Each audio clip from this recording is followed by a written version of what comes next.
Doctor साहब, पाकिस्तान की जानिब से अफगानिस्तान को वाज़े कर दिया गया है कि खारजियों और पाकिस्तान में से किसी एक का इंतखाब कर लें। देखिए, बड़ा अफसोसनाक सानिया पेश आया जी। और अल्लाह ताला दर्जात बुलंद फरमाए शोहदा के। और ये दहशतगर्दी का मामला जो है, देखिए अफगानिस्तान जो है हमारा पड़ोसी मुल्क है और कई दहाइयों से वो एक खाना जंगी, invasions, proxies, criminal activities, smuggling और उसके दरमियान मुख्तलिफ बहुत कुछ वहाँ ऐसा होता रहा है जिसके नतीजे में वो बदकिस्मती से एक मतलब इसको कहना बड़ा यानी मैं ये तो नहीं कहूँगा कि फेल्ड स्टेट है, लेकिन ये कि उस ज़ुमरे में ज़रूर आता है जहाँ पे एक रियासत में किसी एक हुकूमत की अमलदारी मुकम्मल कंट्रोल ना हो। सही। और वहाँ पर जो मुख्तलिफ़ कायदीन हैं इस वक्त, जो उनकी हुकूमत है, वो ज़ाहिर है कि वो ये गिरोह या तो उनके काबू में नहीं है, कंट्रोल में नहीं है, और या फिर ये है कि ये उनके ख़िलाफ़ कार्रवाई करने की सकत नहीं रखते। और ये मैं आपको एक बात बताऊँ, देखें ये तो जो अभी नूर मोहम्मद वली जो है मसूद गालिबन जो नबी उनके, ये तो तहरीक तालिबान पाकिस्तान का गालिबन टीटीपी का चौथा अमीर, यानी आप अगर शुरू करें बैतुल्ला महसूद, हकीमुल्लाह महसूद, ये दो शुरू में थे, फिर मुल्ला फजलुल्लाह और उसके बाद फिर ये 2018-19 से मेरे ख्याल से।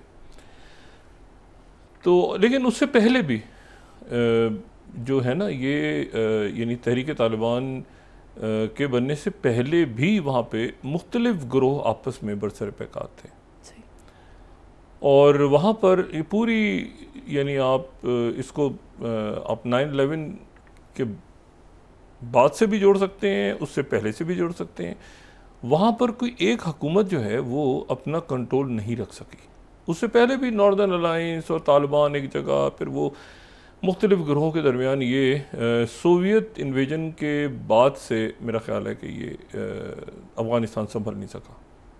और कोई एक हुकूमत वहाँ ऐसी नहीं बन सकी जो कहे कि हम तमाम टेरिटरी पे, चाहे वो इवन अमेरिकन की प्रेजेंस में हो, वो कहे कि तमाम जो टेरिटोरियल जो उनका कंट्रोल है वो अपनी। अच्छा, ये इसलिए बड़ा इम्पॉर्टेंट बनता है इस वक्त ये रियासतों को देखना। अफ़गानिस्तान भी तो एक हमारे सामने एक मुल्क जो है उसका एक मॉडल है रियासत का। तो मैंने आपसे कहा ना कि ये कंट्रोल नहीं, अपनी सरहदों पे उनका कंट्रोल नहीं है गालिबन, और अभी से नहीं, वो बरसा बरस से आप उसको दिहाइयों तक ले जाएं। अच्छा, ये बात जो है ये तो अब देखते हैं कि क्या वहाँ पे मुज़ाकरात होते हैं, ऑपरेशन होता है, ऑपरेशन का कोई फ़ायदा होता है। ये एक ऑनगोइंग मामला है जो जिसमें कहीं ना कहीं तो इसको रुकना है जाके। लेकिन मैं आपसे भी ये बता रहा हूँ फिर बात कि ये दिहाइयों का इशू है। जो लोग इसको ज़ाहिर है कि स्टडी आप करते रहें तो ये कोई एक दिन दो दिन, ये एक फेल्ड सी स्टेट है। और वहाँ पर बहुत अच्छा होता, क्योंकि देखिए हमारे सामने एक बिल्कुल नाकाम होती हुई रियासत, खाना जंगी की रियासत, बिल्कुल ख़त्म होते होते होते होते होते दोबारा वो ग्लोबल स्टेज पे आ गई और उसने अपने आप को संभाल लिया। और सीरिया है, शाम, यानी शाम सीरिया में ऐसे हालात थे। ये तो खैर बहुत से उस वक्त मैं ज़्यादा उसकी बात नहीं करना चाह रहा, बहुत से लोगों को जो दाइश के उस ज़माने में आते थे ना कि वो पिंजरे में रखा हुआ है और जला दिया, बंदा जलाया जा रहा है, कोरियोग्राफ्ड किस्म की फ़ोटोग्राफी होती थी। इस तरह से कुछ होता भी था, कुछ नहीं भी होता था। मैं भी उस बहस में नहीं जाना चाहता। तो वो जो है वो जो पीले ड्रेस में, ऑरेंज ड्रेसेस में बैठे हैं लोग और गोलियाँ, वो कुछ होता था, कुछ कोरियोग्राफ्ड होता था। बस इससे ज़्यादा मैं बात नहीं करना चाह रहा। हमारा अब इशू ये है कि वो अच्छा, मैं सीरिया की मिसाल क्यों दे रहा हूँ कि वहाँ पर अहमद शरा ने आप देखिए ना, वो दाइश वहाँ पे रही, खाना जंगी हुई, ग्रुप लड़ते रहे, अभी ये SDF, अभी ये सारे, लेकिन जैसे तैसे करके आप अगर सीरिया को देखें और सीरिया का रकबा देखें तो वहाँ पर आपको लगेगा इस वक्त तक, और अल्लाह करे आगे भी ऐसे ही रहे, कतर और मुख्तलिफ आप देखें ना, वहाँ पर अरब ममालिक भी हैं, वहाँ पे कतर का भी अपना एक उनके साथ मामला हुआ, सऊदी अरेबिया का है, टर्की का है, फिर इसराइल के साथ उनका एक हिस्सा लगता है, फिर इराक़ के साथ मुख्तलिफ। लेकिन अहमद शरा ने आज के दिन तक सीरिया को बहुत अच्छा संभाला है, बहुत अच्छा संभाला है, ठीक है ना। कुछ वाक़यात और ये वो तो पेश आते रहे वहाँ पे, बहुत अच्छा संभाला है। तो ये मेरी कुछ तवक्को थी अफ़गानिस्तान के लोगों से कि वहाँ पर जो है वो अपने मुल्क को संभाल लेंगे, और ख़ास तौर पे उस वक्त जबकि वहाँ से इनकलाबी हो गया और उनको एक बड़ी ज़बरदस्त किस्म की उनको एक अपॉर्चुनिटी भी मिली, वो अपने ताल्लुकात फटाफट बहाल करते हैं सारे मुल्कों के साथ, और अपने आप को वो इस वक्त इतने सालों के बाद देखें ना, अहमद शरा तो अभी 6-8 महीने हुए हैं बशर अल असद की हुकूमत गिरे, अहमद शरा अक़वाम मुत्तहिदा के जनरल असम्बली से खिताब कर रहे हैं। तो यहाँ पर जो है ये सूरत हाल है कि अक़वाम मुत्तहिदा में मेरे ख्याल से अभी वो नॉर्दर्न अलाइंस वाली जो पुरानी गवर्नमेंट थी उसी का नुमाइंदा बैठा है वहाँ, इनको तो रिकगनाइज ही नहीं किया। तो देखें ना, अफ़गानिस्तान के लोगों को खुद उनकी हुकूमत को भी देखना है कि हम ये कहाँ जा रहे हैं, कहाँ खड़े हैं। तो बड़े फैसले हो रहे हैं, बड़ी चीज़ें हो रही हैं, आप इसमें टेररिज्म और इसमें फंसे हुए हैं इसके अंदर अपने। तो ये जो है, और अब ख़ास तौर पे तो बड़ी अपॉर्चुनिटीज़ थी, जबकि चाइना भी है और रशिया भी और पूरा, तो वो अब लेकिन बदकिस्मती से वो जब ये जो है ना, ये क्रिमिनल गैंग्स, इलाका गैर और स्मगलिंग और कुछ उसमें अक्सरियत तो बेचारे मारे जाते हैं ना लोग बीच में, क्योंकि वो उसका हिस्सा नहीं बनते, तो वो फिर जो है वो मारे जाते हैं बीच में। और बाकी क्रिमिनल गैंग्स हैं, तो वो अब किस तरह से उनके जो वहाँ पर जो हुकूमत में लोग मौजूद हैं उनसे किस तरह हम बात करते हैं, इनमें से वहाँ जितने भी लोग मौजूद हैं उनको यकीनन उन सब से किसी न किसी हवाले से हमारे पास इंटेलिजेंस भी होगी, हम जानते भी होंगे बहुत सारी शख्सियात। लेकिन ये है कि अब वो मुस्तकिल चूँकि चल रहा है नॉन स्टॉप, अभी शहादत हुई मेजर की, फिर आज शहादतें हुई, फिर ऑपरेशन हुआ, तो कहीं ना कहीं तो इसको रुकना है जाके, ताकि ये खिता आगे तो बढ़े। तो अब ये है कि देखते हैं कि क्या मज़ीद, आज तो बड़ा दिल दहला देने वाले ये पिछले चंद रोज़ गुजरे हैं, और उधर से सैलाब और उसकी जो आफतें हैं वो सारी। ये मैं आपसे जो ये रियासत की बात कर रहा था ना, देखिए कल वहाँ पर इसी से हम चलते हैं, ये फेल्ड स्टेट वाली बात और आगे। कल अक़वाम मुत्तहिदा की जो जनरल असम्बली है उसमें 193 दुनिया के मुल्क हैं, 193 कंट्रीज़। तो 193 मुल्क जो हैं उनमें से 142 मुल्कों ने 142 आउट ऑफ 193 उन्होंने फ़लस्तीन के हक़ में वोट डाल दिया। ये रिज़ल्ट है, ठीक है। 10 ने फ़लस्तीनी रियासत के ख़िलाफ़ वोट डाला, जिसमें एक अमेरिका और एक इसराइल है, और इनके इत्तेहादी जो हैं वो मैं आपको बताता हूँ। अमेरिका और इसराइल के जो इत्तेहादी हैं वो कौन कौन से हैं? नौरा, पलाओ, ये मुल्क हैं। पापा न्यू गिनी, ये तो चले नाम सुने हुए हमने, पैराग्वा, टोंगा, माइक्रोनेशिया, और जो हैं ये उसमें हंगरी ने ख़िलाफ़ वोट दिया है, और जो है वो अर्जेंटीना में ज़ाहिर है जो हुकूमत उन्होंने भी ख़िलाफ़ वोट दिए। तो ये जो 10 मुल्क हैं इन्होंने ख़िलाफ़ वोट दिए, 12 मुल्क इसमें गैर हाज़िर कर एब्सटेन हो गए, और 142 ने जो है वो फ़लस्तीनी रियासत की हमायत में वोट दिए। सही। General assembly. अच्छा, ये जो है अब ये न्यूयॉर्क डिक्लेरेशन है, ये है न्यूयॉर्क डिक्लेरेशन, जो मैंने कल भी बात की थी कि इसको न्यूयॉर्क डिक्लेरेशन का नाम हम देते हैं। अगर हम सेकंड पे चले जाएं तो ये तो अब बाकायदा अक़वाम मुत्तहिदा की जो वेबसाइट्स पे हैं उन पे भी सेकंड स्लाइड हम दिखाएं तो जनरल असम्बली इंडोर्सेस न्यूयॉर्क डिक्लेरेशन। अच्छा, अब न्यूयॉर्क डिक्लेरेशन ये है, तो इसमें ये सिलसिला बना है कि ये 2 स्टेट सोल्यूशन की तरफ बात आगे जाती है, जा रही है। अब इसमें ये बड़ा बहस तलब मामला है कि रियासतें अक़वाम में, मतलब कौन से मुल्क हैं और कौन से मुल्क नहीं हैं, और अक़वाम मुत्तहिदा किसको मानता है और किसको नहीं मानता। मिसाल के तौर पे अक़वाम मुत्तहिदा ताइवान को नहीं मानता, लेकिन ताइवान एक मुल्क तो है ना जी, एक मुल्क तो है, उसको कोई माने या ना माने, एक मुल्क तो है ताइवान। अफ़गानिस्तान की यहाँ, लेकिन अफ़गानिस्तान है तो सही।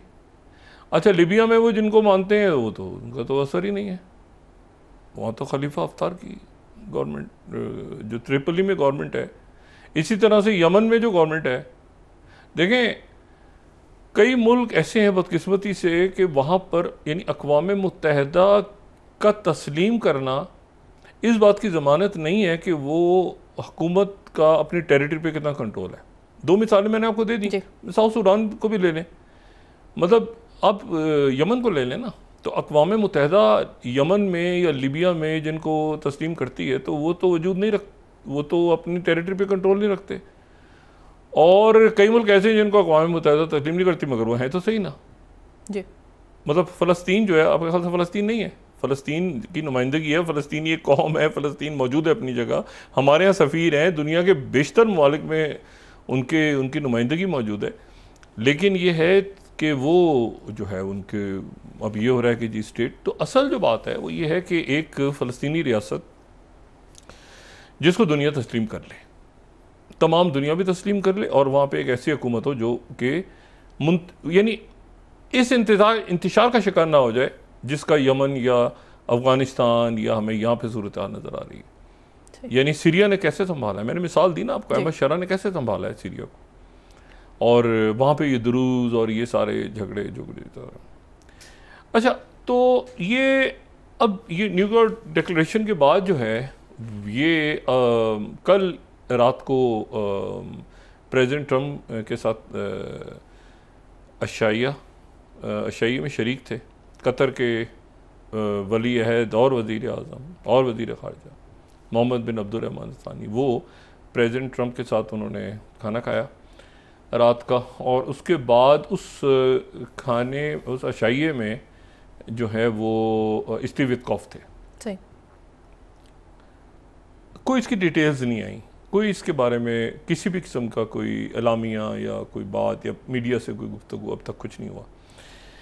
और उसके बाद फिर 1 घंटा जो है वो उन्होंने जेडी वेंस और मार्को रूबियो के साथ अलग से मुलाकात की, ये जिसकी तस्वीर सामने आई। अशाइये की कोई तस्वीर वहाँ पे ना जारी की गई और ना वो अलाउ था कि वहाँ पे, क्योंकि 3 लोगों ने प्राइवेटली बैठे, उसमें स्टीव विटकॉफ कतर के वली अहद और वज़ीर आज़म और प्रेसिडेंट ट्रम्प। उस अशाइये में गालिबन मार्को रूबियो और जेडी वेंस भी नहीं थे, ये अलग से फिर 1 घंटा इनकी मुलाकात अलग से हुई। सही। अच्छा, अब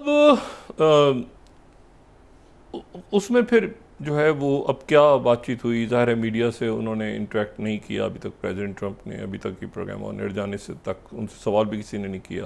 वो जितनी बात उन्होंने करनी होती है वो करते हैं मीडिया से, वो बाकी बात कह के निकल जाते हैं। उन्होंने ये कहा था कि भाई नेतन्याहू जो है उसने, हमने बताया था इधर, ये वो सारा वो जो भी बात है। तो कतर के जो वज़ीर आज़म और वली अहद हैं वो वापस अब पहुंच जाएंगे दोहा। सही। और दोहा में जो है वो एक इजलास होगा वज़राए ख़ारजा का, अरब और इस्लामी ममालिक, जिसमें शिरकत के लिए साकडार साहब आज निकल रहे हैं रात। और फिर एक अरब और इस्लामी ममालिक का सरबराही इजलास भी हो रहा है, और वो हो रहा है ये पीर मंगल को 2 रोज़ जो है ये इजलास होगा। और उसमें जो है वो शहबाज शरीफ साहब, रजब तैयब उर्दगन तुर्की से वो कतर पहुंच रहे हैं, और साथ उसके जो है वो ईरान से मसूद पशियाँ वो भी पहुंच रहे हैं। तो ये सारी शख्सियत जो हैं ये जमा हो रही हैं, और ये न्यूयॉर्क डिक्लेरेशन को इन्होंने आगे लेके जाना है, और आगे लेके जाना है, और 22 तारीख को वो कॉन्फ्रेंस है जो फ्रांस ने और सऊदी अरेबिया ने बुलाई हुई है। ये जो करारदाद कल मंजूर हुई है जी, जो करारदाद कल मंजूर हुई है, इसके बारे में मैंने कल भी बात की थी कि इसमें जो है वो 2 रियासती हल, अक़वाम मुत्तहिदा के मातहत एक जो है वो वहाँ पे सिक्योरिटी के इंतज़ामात, ना हमास, ना इस शक्ल में फ़लस्तीनी अथॉरिटी, बल्कि एक ऐसी अथॉरिटी जिसके ऊपर पहले से नाम वगैरह फ़ाइनल हो चुके हैं, रशिया, चाइना, ये अमेरिका, तो नाम पता है जो भी हैं वो, उनको सब फ़लस्तीनी तस्लीम करेंगे। अक़वाम मुत्तहिदा के अंडर वहाँ पे जो है वो सिक्योरिटी अरेंजमेंट्स होंगी। इसराइल विड्रॉ कर जाएगा, यरगमाली भी रहा हो जाएंगे और कैदी भी रहा हो जाएंगे, और साथ ही फ़लस्तीन की रियासत जो है सामने आ जाएगी। और फिर ये 2 रियासती हल है, तो बाकी जितने ममालिक ने इस पर साइन किए हैं जी 142, पाकिस्तान, ईरान, ये सारे के सारे फिर उस मुआहदे के तहत फिर उनके ताल्लुकात इसराइल से भी 2 रियासती हल है ना ये जी। तो फ़लस्तीनी और इसराइल दोनों ये 2 रियासती हल है। तो 2 रियासती, तो इस पर ईरान भी है, इसमें सारे ममालिक ने इसमें जो है वो इसको वोट दिया। पाकिस्तान भी है, ईरान भी है, सारे मुल्क हैं। अच्छा, अब इसमें जो है, और इसमें इराक भी है इसमें, ठीक है ना, ये सारे मुल्क हैं। अच्छा, तो अब ये है कि ये अगले 10-12 दिन जो हैं ये बड़े, इसकी शदीद मज़म्मत की है इसराइल ने। सही। इसराइल का ये कहना है कि आप हमें इंतहाई ख़तरनाक और नाकाबिले भरोसा और नाकाबिले एतमाद पड़ोसियों के दरमियान हमें छोड़ के जा रहे हैं। यानी ये जो रियासत बन रही है इसमें गज़ा और मगरबी किनारा दोनों है ना जी। तो उधर जॉर्डन है, इधर ये है, इधर ये है, इधर ये, तो ये कैसे होगा? और फिर आगे उनकी एड वेड भी ख़त्म हो जाएगी। ट्रम्प ख़त्म करेंगे ना, जब जंग ख़त्म हो गई, अभी तक तो ख़त्म हो गया ना इसराइल की एड वगैरह, तो पैसा चक्कर में खा रहे थे ना बैठ के कि हमें ख़तरा है, हमें ख़तरा है। जब वो दूसरी तो ख़तरा ख़त्म हो गया, आपको ख़तरा नहीं है, अब आपको ज़रूरत है ही नहीं। बल्कि तो मेरा तो ये ख्याल है कि फ़ौजी ख़त्म कर देनी चाहिए इसराइल की, उसको एक डीमिलिटराइज जोन बना देना चाहिए, बफर जोन टाइप चीज़ होती है ना, तो वो जब खतरा ही नहीं रहा तो ख़त्म हो गया मामला।